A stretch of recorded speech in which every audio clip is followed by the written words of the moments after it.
As I'm beginning to plan out the early stages of my animation, a couple questions have come to my mind that I need to seek answers for. Specifically, how long is my animation going to be? How fast is my ball going to move from the start to its end? I know that in the general concept here is that my ball is going to start here, it's going to jump up, reach its peak, and then come back down. But how long is all of that going to take? What's the timing of this animation going to be? Well, the easy way for us to get answers to those questions is to create what's called a timing chart, which allows us to explore all of those questions in a very simple way. Our animations are going to include some pretty complex drawings, and we don't want to have to redraw a character over and over and over again as we explore the basic foundations of our movement. These timing charts allow us to distill the entire question to something as simple as a line chart. Let me show you how to make them. They're pretty great. You see these timing charts all over the place. A lot of old school animators like myself use these timing charts for us to kind of plot out and create a blueprint for our speed and our duration pretty early on. Now, these are kind of like our guide layers. They're not going to be seen in the final render, but they're a critical part of our animation process to help us explore the movement and the speed of movement without having to invest a significant amount of time. As you've probably experienced already, animation is slow. So these small little things can help us work a little bit more efficiently inside of our process. Now, I think I'm just going to put my timing chart way up here at the top of the screen. I'm going to place it on its own animation layer. So I'm over here in my properties panel, I'm in my animation layers area, and let's create a new one. Call this one timing chart.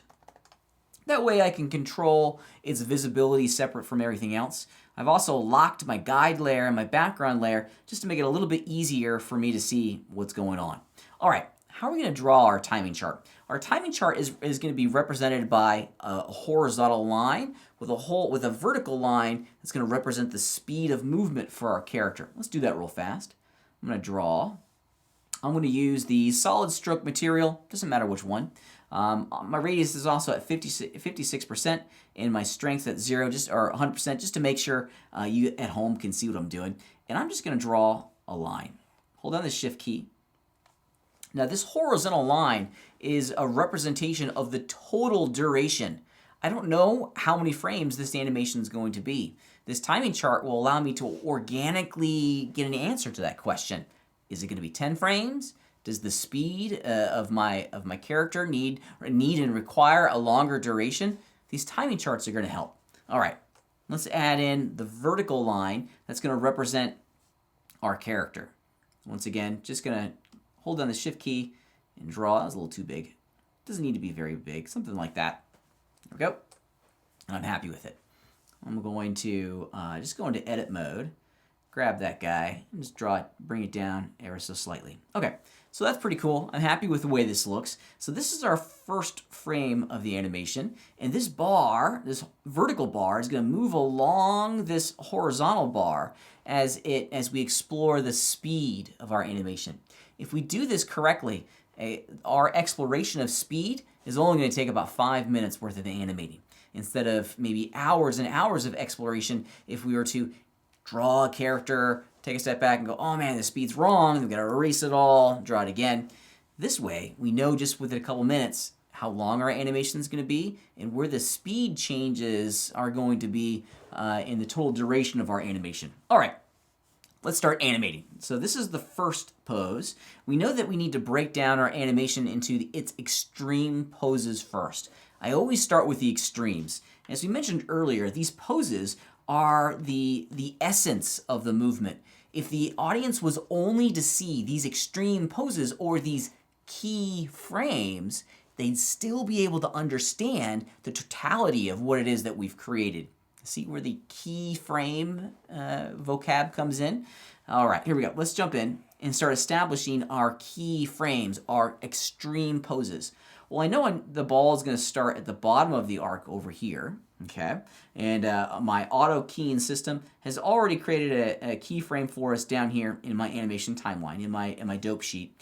If you don't see that, If you're only seeing a summary and you're not seeing all of your animation layers, it's probably this icon, the little blue arrow inside your dope sheet. This is going to show, and it's either going to show the selected animation animation layers and strokes, and if it's unchecked, it's just going to show everything. Personally, I like to have it unchecked because I want to see all of my animation layers down here, and I want to make sure that I can very quickly lock, unlock them, turn them on and off. Well, that one's on and off for the background. It's just a much more fluid, organic way of establishing our animation. Now, when I'm figuring out these extreme poses, I'm not going to worry too much about the timing yet. That'll come here in a minute, right? I'm going to move my playhead over to, I don't know, frame 30 arbitrarily, and I'm in edit mode. I'm going to grab my little bar, and I'm going to move it down over here. Now, in doing so, what I've created is the first frame of my animation and the last frame of my animation. These are the extreme poses. These timing charts are a representation of how long my animation is going to be. The location down here, the timeline, at this point doesn't really matter. We're trying to figure it out still, and that's the purpose of the timing charts. I'm going to bisect my timeline. I'm going to go to frame 15. Now, I know I'm going to need an extreme pose right around here in the middle spot to represent where the ball is going to be in the middle of its arc. So this is the first line, this is the second line in our timing chart, and this is the third line in our timing chart.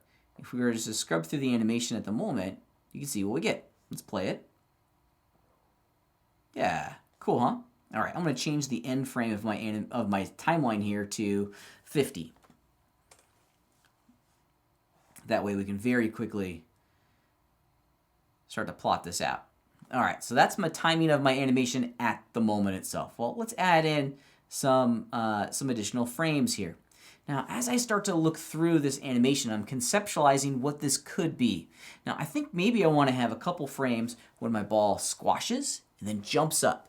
So I need to have a couple frames at the beginning here to represent that squash. Well, and then I'll also need a couple frames at the top to illustrate when that ball slows down at the top of its arc. The timing chart will help us do this. Now, I want to go into my item properties here real fast. Excuse me, into my animation layers, I apologize. And I'm going to increase the before and after values for my onion skinning to 10. That way I can see a much larger collection of animation frames in my timing chart itself. Okay, that's looking pretty good. So there's the first frame. Now I'm going to go forward to frame 2. And actually, let's go forward to frame 3. So I know I'm going to have maybe another extreme pose somewhere in here to represent the squash. So the ball squashes down, it expands, okay? When's that expansion going to take place? Let's go to frame 7. This is where it's going to expand. It's going to go to the top of the arc here, and then by the time it gets down to the bottom, it's going to squish.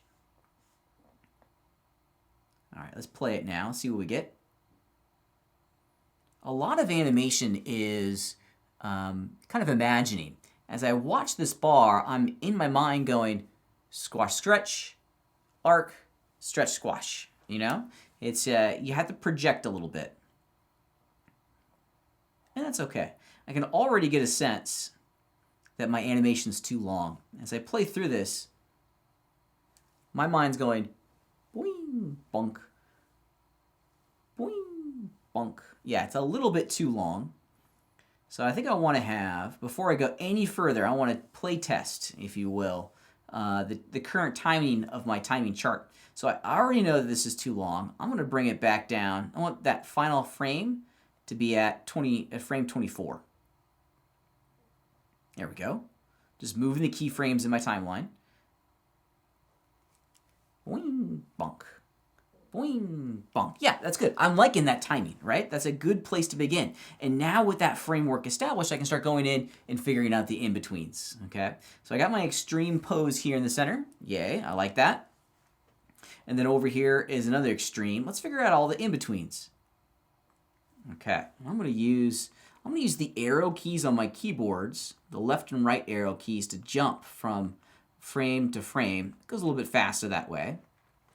All right, so on frame 2, I want to have this spacing be a little bit tighter in here. And I think I'm actually going to extend it a little bit more.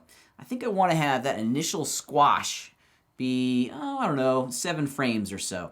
So if this frame here is a representation of the squash, okay? So squash on frame 7, yeah, so I need to figure out the timing of all those other frames. So here's frame 1, frame 2, frame 3. Oops, I hit the wrong key. I apologize.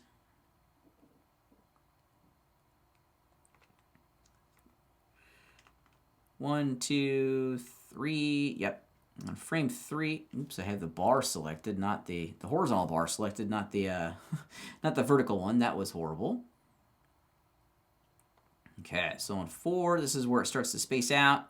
5, somewhere in here. 6, there's 7. Let's put 7 out, and then on 6, we'll have it be somewhere right around there. Okay, let's see what it looks like. See how it feels. Squash, jump, stretch, jump, down, squash, down. Squash at the beginning, jumps, and then down. Yeah, I'm liking that. That's pretty cool. And this is just an exploration. You know, one of the things that you could do if you'd like to make it a little bit easier on you as you go through this process is to color code these bars to make it a little bit easier for you to understand their function, okay? And you can even write notes on these as well. Maybe in this one, I'm going to go into my materials. Or maybe on this one, let's not do materials. Let's go into edit mode. And I got my strokes selected. Perhaps, let's do this. Let's see, just on this one frame, you can change the material to that guide. Yeah, there we go. So the ones that are the red dots are going to be my extremes. Okay, so frame 1, there we go. Frame 7, because that's going to be an extreme pose. That's the squash. That one, 15, is also going to be an extreme, so we'll assign it the guide material. And then on frame 24, we'll assign the guide as well. That way we can visually understand the function of all of these frames. Okay, there we go. All right, so I know these are all my in-betweens. And, you know, sometimes I've seen animators go in and they'll color code all their in-betweens as well. I'm not going to do that. The black will be in-betweens. The red will be the extreme poses. I've seen people do like blue for in-betweens. It's fine. If it makes it easier for you to understand the role of these, I say do it, man. Okay. So on frame, let's do this. On frame 15 here, I'm going to go back in time because this is an extreme pose. This is where the ball is going to be at the peak, right? If I go back to frame 14, I want this one to be pretty tight. And let's put the solid state or solid stroke material back on it. There we go.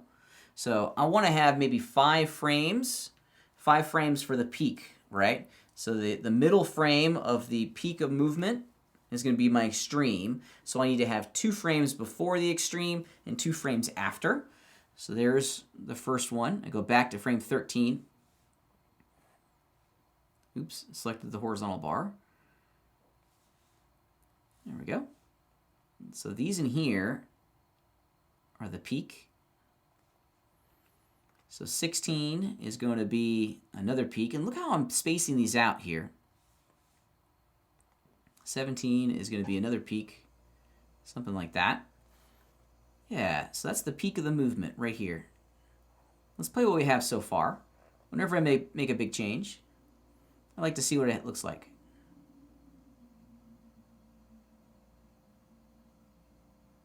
Yeah, I think I still have some work I need to do to get the timing of it just perfect. I can see it feels a little clicky to me. And I think it's in 2 parts why it feels clicky to me. The first one is that there's a huge change in speed right in here from frame 7 all the way to frame 13. So what I'm going to do is I'm going to bisect it. Maybe there needs to be, and if you look at my onion skinning, yeah, there's a pretty big jump in here. So what if we have another frame right in there? Let's assign it that solid stroke again. Let's play it again. Yeah, there we go. That's starting to feel a little bit better. If we go here, we can start to see the distance the animation frames travel. So it's going to be moving fast in here. When there's a huge change, a huge space in between the frames, we're going to create the illusion of fast speed.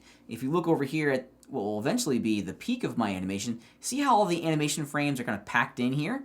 This is going to be a slower speed. When there's a lot of overlap between the drawings and the frames, the animation is going to slow down. And I'm going to overlap it even more,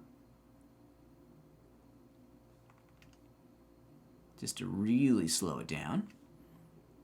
I love these onion skins because we can very clearly see the relationship between all of these animation frames.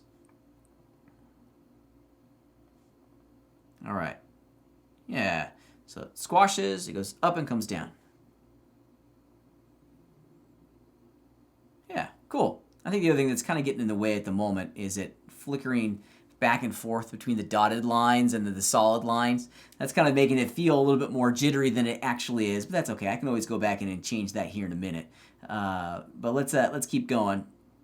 Now for the final extreme pose, it's going to have to squash down. Now we had about 7 frames earlier of squash.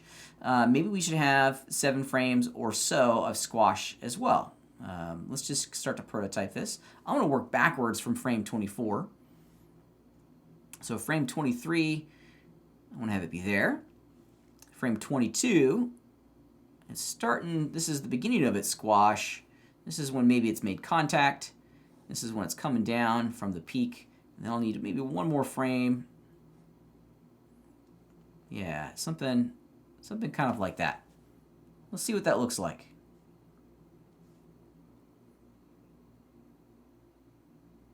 Yeah, I'm liking this. I'm liking this. I'm going to make one small changes. I'm going to make a new material inside of my material property here real fast. And I'm just going to call this extreme. I think that dotted line is really starting to mess with my brain a little bit. And I'm having a hard time understanding how all this is going to work. So let's just make it a nice color red. And then on these, let's assign it to a solid color red instead of the dotted lines. Yeah, I like that. Find that other pose. There it is. We'll assign it to the new material. And then over here. Okay, let's take a look at what's going on. See how it feels. Yeah. Squash. So it squashes, it jumps, comes down. Squashes, jumps, come down. Boom. Woo. Boom. Pretty cool. Within a couple minutes, I've established the entire timing of my animation without having to draw the sphere or any of that squash and stretch.